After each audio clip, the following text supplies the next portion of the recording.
Ève, bonjour. On a une demande de vérité sur ce qui vient de se passer autour de l'avenant 33. On sait que le dossier était en justice et on attendait une décision du tribunal à propos de la forme. La CFDT est déboutée. Quel ressenti ça a produit dans la fédération et qu'est-ce que tu peux nous en dire? Je pense comme vous toutes et tous, on a été sonnés. C'est le mot qui convient. On a été sonnés de cette décision de justice sur des choses que l'on pratique à la Fédé depuis des années et on s'est fait retoquer sur une question de forme.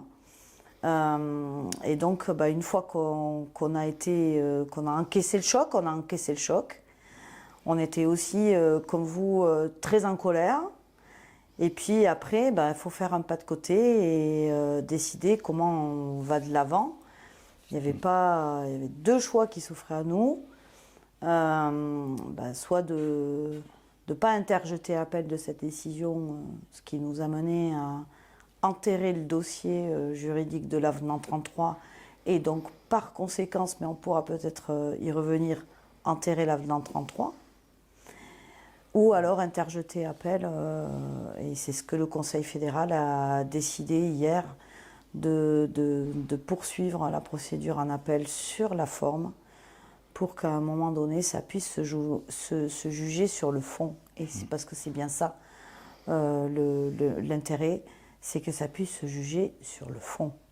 Et donc c'est vrai que sur cette démarche en justice, tout le monde était en attente parce que dans le secteur, c'est le symbole de l'augmentation de salaire, c'est des choses qu'on a conquis de haute lutte, et c'est un peu l'alpha l'oméga dans le secteur.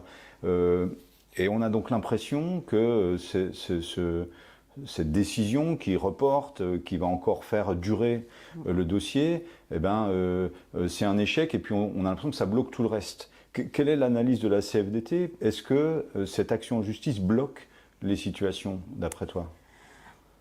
En fait, non, ça ne bloque pas les situations parce que justement, dans le pas de côté qu'on a fait, c'est celui-là aussi qu'il faut faire.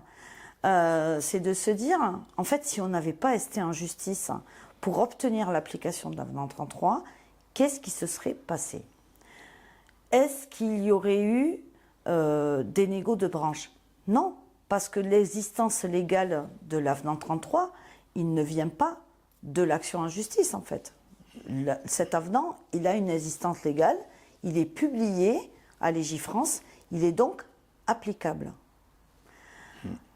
Et donc, voilà, nous, on a fait juste que le maintenir vivant, c'est-à-dire rappeler aux employeurs qu'ils ont obligation de l'appliquer. Mais si on n'y était pas allé, ils auraient laissé couler et dire le temps joue pour nous.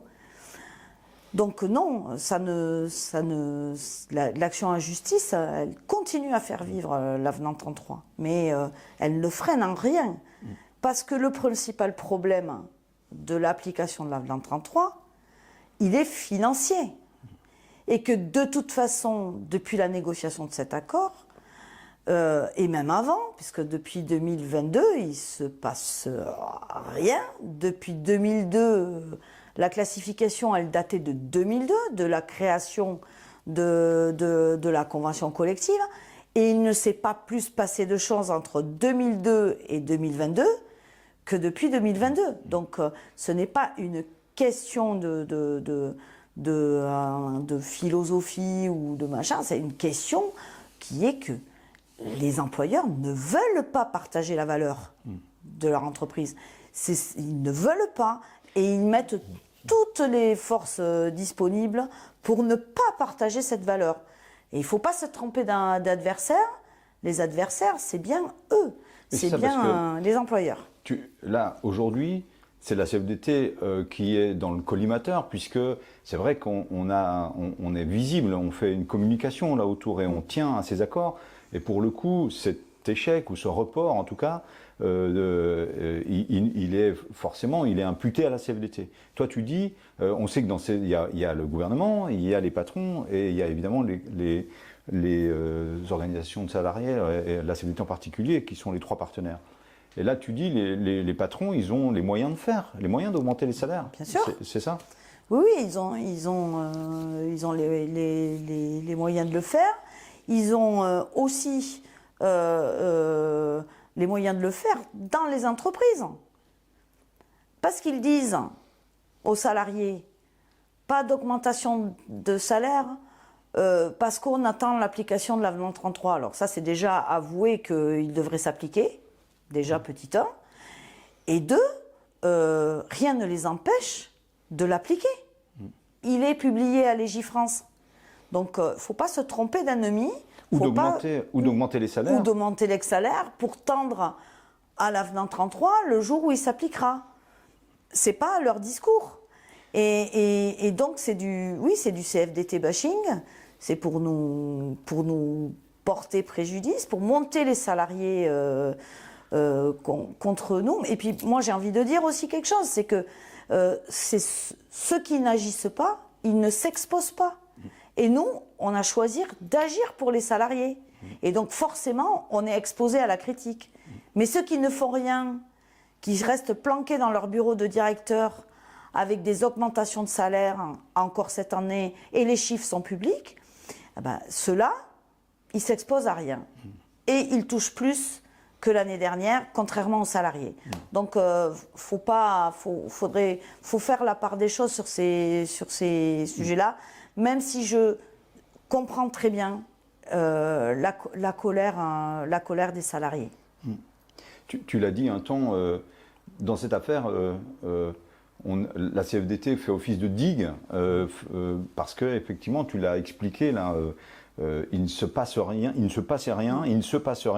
Mais surtout, il ne se passerait encore moins si on n'agissait pas de la façon dont on le fait. Bah, je crois que moi, les mobilisations de 2024, elles ont produit ça. C'est-à-dire que non, il se passerait rien parce qu'ils n'ont, je le redis, ils n'ont pas envie de partager la valeur et ils pensaient pouvoir obtenir beaucoup d'argent pour appliquer l'avenant 33 et peut-être même s'en mettre un petit peu dans la poche. Voilà, on l'a vu, hein, 800 millions, puis après 500, puis après 250, maintenant à 125 ça serait bon, 80, 90, enfin c'est une marche en tapis quoi. Donc je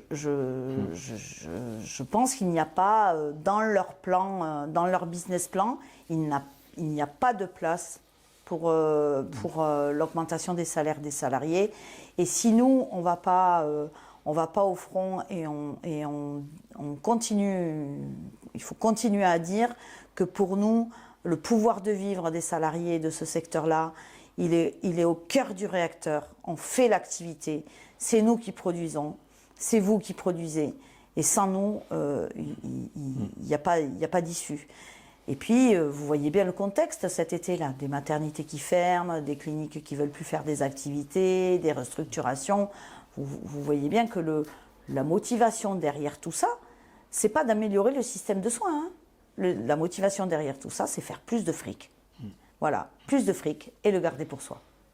C'est vrai qu'on sait que ces patrons-là, ils ont toujours été dans une certaine toute-puissance. Là, il y a des coups qui leur ont été portés par la CFDT en premier lieu, quand on dénonce la financiarisation, mais aussi des rapports parlementaires qui commencent à mettre leur nez dans ces comptes-là. On voit que le ministère de la Santé ne donne plus d'argent comme ça, sans contrôle, ou du moins sont beaucoup plus réticents à donner des enveloppes. Qu'est-ce qu'on peut dire de cette toute-puissance-là et en quoi la CFDT vient mettre un coin là-dedans aussi? Bah, je pense effectivement, quand on regarde un peu la situation, d'abord je pense qu'il ne faut pas la regarder que sur le prisme judiciaire. Parce que ce dossier-là, on a pris plusieurs chemins pour essayer de le gérer. Il y a effectivement la voie juridique qu'on a pris, mais on a aussi pris la voie parlementaire et le dossier sur la financiarisation de la santé. Et peut-être c'est à ça que tu fais référence, Norbert, mais c'est aussi faire prendre conscience aux parlementaires que on est dans un système mortifère qui détruit le système de santé français et qu'il faut arrêter ça. Il faut arrêter ça parce que c'est de l'argent public. Et dans ce contexte budgétaire, ben, le discours il a pris aussi. Donc on participe à la prise de conscience. Donc on gêne aussi là-dessus. Même si on n'a pas les capacités de lobby de la chambre patronale en question. Et ça c'est clair. Mais avec nos petits moyens et notre petite capacité d'agir, on embête, on met un petit grain de sable dans le système et bien sûr on est aussi les personnes à abattre. Mais sinon on n'est plus là pour faire ce job, ben, qui va le faire? Ben, personne. Donc il faut aussi, c'est aussi pour ça qu'il faut qu'on garde votre soutien pour continuer à agir tout en sachant que c'est le pot de terre contre le pot de fer. En fait, on n'a pas les moyens des employeurs de cette branche. Donc, mais il faut continuer à agir. Et puis, il y a la voix de nos élus, il y a des gens CFDT dans les boîtes, et eux aussi, ils portent la parole, eux, ils sont au contact des salariés, eux, ils peuvent expliquer. D'ailleurs, on a un temps de visio avec des élus prochainement pour pouvoir aussi expliquer là où on en est et pouvoir faire en sorte de rassurer, même si on sait que le temps juridique, c'est pas le temps des salariés, ça ne sera jamais, on le savait depuis le début, et tout ça prend du temps, et faire valoir nos droits prend du temps, parce qu'on n'a pas la capacité et la force de frappe de ces gens-là. C'est ça, quand tu dis qu'il y a un problème de partage de la valeur, on l'a vu, hein, effectivement, les grands patrons sont augmentés. Et d'année en année, encore cette année, là on a les preuves publiques à l'appui, mais il y a aussi l'argent qui part aux actionnaires, parce que ça c'est pas réglé. Et le système qu'on a dénoncé fonctionne toujours. C'est-à-dire qu'il y a toujours de l'argent public qui part dans l'immobilier, dans des entreprises, etc. Et on est aussi... Donc quand on parle de partage, nous, la CFDT pense que cet argent doit aussi aller au salaire. Il y a aussi ces marges-là. C'est ça. Hein. Mais là, tant que c'est le statu quo, eh ben, ces tuyaux-là fonctionnent encore. Les salaires n'augmentent toujours pas. On voit que l'enjeu se trouve là aussi. Bah, tout à fait, Norbert. Je n'ai pas grand-chose à rajouter. Ton analyse, elle est bonne. Bien sûr, l'enjeu, il est là aussi.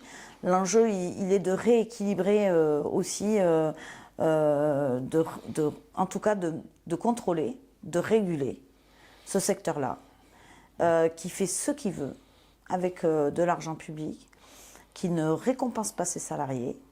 Et ça, j'ai envie de dire, c'est la cerise sur le gâteau. Chez moi, on dit c'est le pompon sur la Garonne.